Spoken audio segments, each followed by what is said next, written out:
অ' বেচেলি আপোনাক মই সদায় কথা এটা সুধো বুলি ভাবোঁ। আমি জনাত আমাৰ মায়ে কোৱা মতে আপোনাৰ মানুহজনে সোণাৰী কৰিছিলে, মানে জুৱেলাৰী কাম কৰিছিলে, হয় নাই? সোণ ৰূপৰ বস্তু মানে তৈয়াৰ কৰিছিল। কিন্তু আপোনাৰ কাণত যে মই ৰূপৰ ফুলি এযোৰহে দেখোঁ, আপুনি সোণৰনো কেলৈ নিপিন্ধে মানে?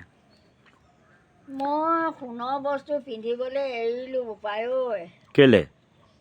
কিনো কবি হা সোণৰ বস্তুৰ কথা। হা মোৰ মানুহজনে মোৰ অলংকাৰ সকলোখিনি দিছিলে। অলংকাৰ পিন্ধি থকা অৱস্থাত মানে দেউতাক তেতিয়া মানে ল'ৰা দেউতাক সেইদিনা কিমান চনৰ কথা কওকচোন? এইটো চনটো মই কথা পাহৰিলোঁ। 80-70? তাতকৈ ওপৰে হ'ব পাৰে, ক'ব নোৱাৰিম। মানে ডাঙৰটো ল'ৰা মোৰ এতিয়া কমৰ বয়স এতিয়া মানে তাৰ 50 বছৰ পাৰ হৈছে। 51-52মান হৈছে। কিন্তু সি তেতিয়া কেঁচুৱা বগোৱা অৱস্থা। এতিয়া মানে এদিন মানে দেউতাক নাছিলে, যোৰহাটত আমাৰ মানে মৃতীয় মানুহ এঘৰ নাম আছিলে। সেই নাম খাবলৈ যাওঁতে আমাৰ তেতিয়া দিনত মানে চোৰ ডকাইত বহুত বেছি আছিলে। আপোনাক সুখ নিদিব এতিয়া চোন। বহুত বেছি আছিলে। তেতিয়া মই মানে ঘৰত অকলে আছিলোঁ।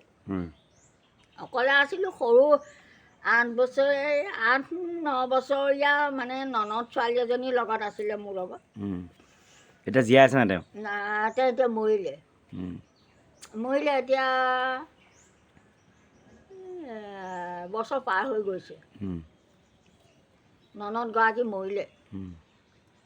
এই তেওঁকে লগত লৈ পিনে মানে আছিলোঁ। ল'ৰাটো তেতিয়া কেঁচুৱা, ডাঙৰটো ল'ৰা। এতিয়া মানে সোমালে আমাৰ ঘৰত, চোৰ সোমালে। এই পাকঘৰ, আমাৰ ঘৰবিলাকো তেতিয়া ডাঙৰ আছিলে।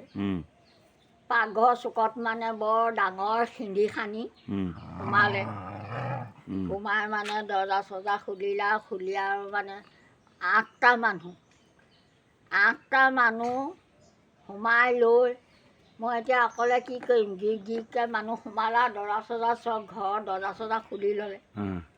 খুলি এনে বাকচ পত্ৰবিলাক চব নমাইছে আৰু নমাইছে তোমাৰ আমাৰ সোণৰ কামৰ হাথিয়াৰ, সোণৰ মাল থোৱা বাকচ চব নমাই মেলি আৰু এতিয়া মোক চাবি বিচাৰিছে। চাবি এতিয়া মানুহজনে ক'ত এতিয়া সোণৰ বাকচৰ চাবি আমাৰ হাতত নিদিয়ে, নিজে থয়। নিজে লগত লৈ গ'ল নে কি নাজানো। এতিয়া মোক চাবি বিচাৰিছে। মোৰ হাতত এতিয়া চাবি থাকিলে মই চাবি দিম। বাকচৰ আমাৰ কাপোৰ কানি থোৱা বাকচৰ চাবি আছে আৰু চাবি দিছোঁ আৰু খুলিছে আৰু খুলি মানে কাপোৰ কানিবিলাক আৰু চব ভাল ভাল কাপোৰবিলাক মানে বস্তাত সোমোৱাইছে। তাৰ লাষ্টত আৰু মানে ল'ৰাটো মানে ধাম ধুম কৰি বাকচবিলাক নমাইছে নহয়। সেই তেনেকৈ ধাম ধুম কৰোঁতে ল'ৰাটো মানে টোপনিৰ পৰা সাৰ পালে। সাৰ পাই মানে ডাঙৰকৈ এটা চিঞৰ মাৰি মানে মাও বুলি মোক মানে গাঁও মাৰি ধৰিলে। ধৰি এটাই মানে মোৰ ল'ৰাটোৰ ডিঙিত মানে এনেকৈ দাখন থৈছে। মই এনেকৈ বহি আছোঁ আৰু বিচনাতে। আৰু মই কি কৰিম এতিয়া, কাক চিঞৰিম, ওচৰত মানুহ নাই আৰু চিঞৰিবলৈও দিয়া নাই, চব নিচিঞৰিবি তেনেকৈ কৈছে আৰু। এতিয়া চিঞৰিম কি বুলি, চিঞৰিব নোৱাৰোঁ। আৰু তাৰপাছত আৰু তোমাৰ কাপোৰ কানিবোৰ যেতিয়া লাষ্টত আৰু মানে ভৰাই মেলি শেষ হ'ল, তোৰ সোণৰ বস্তুবোৰ দে হ'ল, নহ'লে এতিয়া কাটি থৈ যাম, ল'ৰাকো কাটিম তোকো কাটিম। মই উপায় নাপায় কি কৰিম আৰু, মানুহ মৰাতকৈ মানে বস্তুকেইটা ডাঙৰ নহয় নহয়। এই মই কাণৰ পৰা খুলি দিছোঁ, ডিঙিৰ পৰা খুলি দিছোঁ, হাতৰ পৰা খুলি দিছোঁ, চব খুলি দি দিলোঁ আৰু। সেই তেতিয়াৰ পৰা মই আৰু মানে সোণৰ বস্তু নিপিন্ধোঁ বুলি মনতে চিন্তা কৰিলোঁ আৰু এইবিলাক হৈছে প্ৰধান শত্ৰু, এইবিলাক বস্তু সোণৰ অলংকাৰ। গতিকে সোণৰ অলংকাৰ আৰু মই নিপিন্ধোঁ আৰু। তেতিয়া সোণৰ তোলা কিমান আছিল? তেতিয়া বেছি দাম নহয়, 400-500? 400-500 মানে 1 অনা সোণৰ দাম গোটা সোণ মানে সোণ তিনিবিধ আছে। উম, পতা সোণ বুলি এবিধ আছে। উম, এই বস্তুটো পতা সোণটো মানে চেপেটা, উম, এইটোৱে আচলি পিয়'ৰ সোণ। উম, আৰু গোটা সোণৰ ভিতৰত মানে দুটা কোৱালিটি আছে, উম, এটা 1 নম্বৰ, এটা 2 নম্বৰ। উম, তেতিয়া মানে 1 অনা সোণৰ দাম আছিলে খুব বেছি 5 টকা 6 টকা। 1 অনা 1 অনা সোণৰ দাম, 1 অনা সোণৰ দাম। 16 অনাই নহয় জানো? 16 16 অনাই এতোলা, সোণৰ 16 অনাই এতোলা। এতোলা। উম, আৰু ল'ৰাটো কঁকালতো মানে সেই জালুক গুটিটোৰ নিচিনা তেতিয়া মানে সোণৰ মণি।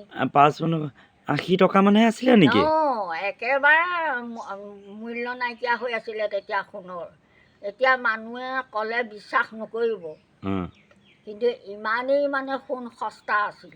উম, সেই তেতিয়াৰ পৰাই মানে মই আৰু উম, সোণ বস্তুটো মানে পিন্ধিবলৈ মোৰ মনলৈ নহা হ'ল আৰু মানে শ্ৰদ্ধা নাইকিয়া হ'ল আৰু। উম, তেওঁ মই তেতিয়াৰ পৰাই আৰু এতিয়া মানে মাইকী মানুহৰ কাণত বা হাতত ৰূপ বা সোণ এটা থাকিব লাগে কাৰণে এই ৰূপৰ ফুলি এযোৰকে পিন্ধি আছোঁ আৰু।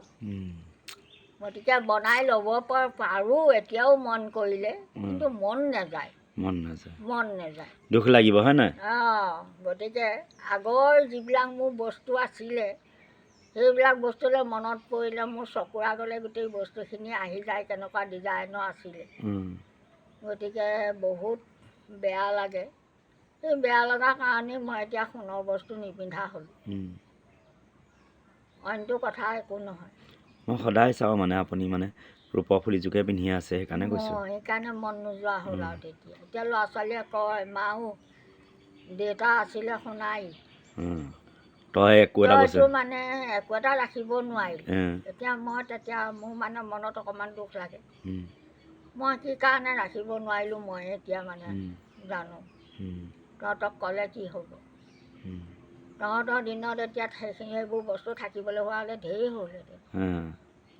কিন্তু এতিয়া ৰাখিব নোৱাৰিলোঁ, ভাগ্যত নাই, কি কৰিম? কপালত নাই বুলিয়ে ধৰিছোঁ। একো নাই, একো নাই, দুখ কৰিবলগীয়া নাই। সোণ পিন্ধিলে মানুহ, সোণ নিপিন্ধিলে মানুহ নোহোৱা বুলি কথা নাই মই নহয়। এতিয়া সেইটোকে চিন্তা কৰোঁ। সোণ পিন্ধিলেহে মানুহ চিনি পাব নেকি? সোণ নিপিন্ধিলে চিনি নাপাব নেকি? মনলৈ সেইটোৱে ভাৱ আহে এতিয়া। সেইটোৱে কথা, মই সোণ নিপিন্ধা। ঠিক আছে, ভিডিঅ'টো কেনেকুৱা লাগে ৰাইজসকল জনাব দেই। এইটো সঁচা কাহিনী হয়। আমি মানে মায়ে কয় আৰু ভেচেলি আইতা ভাগৰ মানে মানুহজনে সোণাৰী কৰিছিল, আৰু জীয়েকো ৰূপা বাইদেউও কয়, মানে জীয়েকৰ নাম ৰূপা বাইদেউ, তেওঁও কৈছিলে আমাক। ভিডিঅ'টো কেনেকুৱা লাগিল জনাব, ধন্যবাদ।